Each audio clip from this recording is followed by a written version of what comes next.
171 shots apiece they face. Good afternoon, everyone. Here in May, and today they seek to repeat that particular feat. Out go Ogbonna, Johnson, Fornals and Benrahma. Alphonse Areola retains his place, having returned from a wrist injury at Anfield. Delighted to have Ali McCoist alongside me, who's had a look at how the Hammers will set up tactically. Yep, thanks Adam, good afternoon. Yeah, it's been absolutely outstanding, hasn't it? What a day for 19-year-old Willy Camboire, who makes his senior debut. Signed from Sochaux in 2020, he's captained France at youth level. He replaces a French World Cup winner in Raphael Varane. He misses out through illness. Captain Bruno Fernandes returns from suspension, but Diogo Dalot serves a ban after his red card. At Liverpool, Wan-Bissaka comes in for him.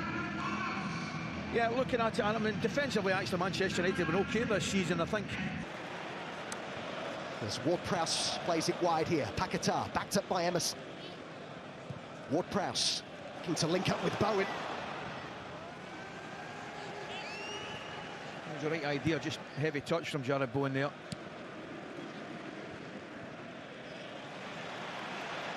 Emerson drifting inside.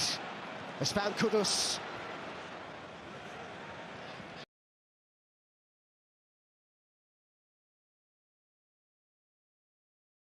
Shofal, plenty behind the ball here for Manchester United. Emerson hits one! Good stop by Onana, still danger though. Paquetá. Cleared by Johnny Evans. First time Onana has been called into action. Yeah, it looked a comfortable save. Didn't expect the shot to ever beat him. Shofal with the cross in there. It's come out to be struck, but sliced rather, wasn't it, by Ward-Prowse? Excellent cross from Shofal, it really is. Push it into that dangerous area and forcing the defender to make a clearance he isn't comfortable with it. You see the effort there. You'd expect Onana to save that. Just gets his half yard, gets his shot away, comfortable save.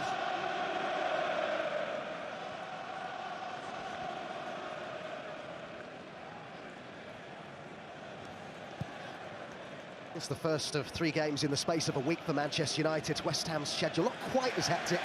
3 games in 10 days for them. But there's opportunity and there's jeopardy, isn't there, in the festive period? Some say it can make or break a season. I'm not sure about that, but no, it can have an impact. Yeah, without doubt it can have an impact. Talked to Joes before the game, and it was a very important period, obviously. Not as important as the final run in May, but at the same time, when games coming thick and fast, it can certainly determine your season.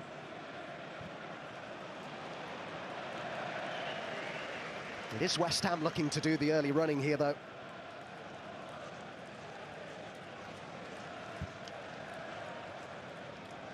Manchester United with much more time to prepare for today's game. Their last game, the goalless draw with Liverpool on Sunday. What did you make of that performance, well, Ali? I'll tell you the truth, Adam. I actually thought, you know, Erik ten Hag set his team up to get a result, and that's exactly what he got. I mean, I know there's some criticism, particularly well documented from Virgil van Dijk, but the fact of the matter is, you know, Erik ten Hag's job is to get a result for Manchester United, and the best way he can do it, and I thought they set up the team to do that. You know, and there had a couple of chances themselves. Højlund in particular had a chance, but you know, it's Liverpool's job to break them down, and they couldn't do that. Well, there was a lot of talk about the changes made at Anfield. They have used the fewest players in the Premier League this season, West Ham. It's been a reasonably settled side, hasn't it, in the Premier League? Which is a bonus. I don't care what anybody says, and I understand, you know, overloading games, you've got to give players a rest and all that stuff. To counter that, though, if you can get a balanced side, and one that we just mentioned down that left-hand side, for example, West Ham, they know each other, they understand each other, the more they play with each other, the better.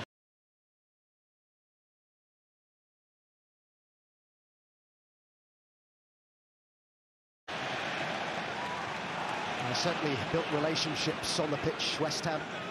Erik ten Hag hasn't really had as much opportunity to do that. He's pointed out, and he's right to do so, the amount of injuries they've had, and Varane, after he played so well against Liverpool, ill today. They have been unlucky in that respect. And Martin, I mean, you're absolutely right. I mean, all teams get injuries, of course they do. You look at Manchester United, you look at Newcastle, Spurs, for example.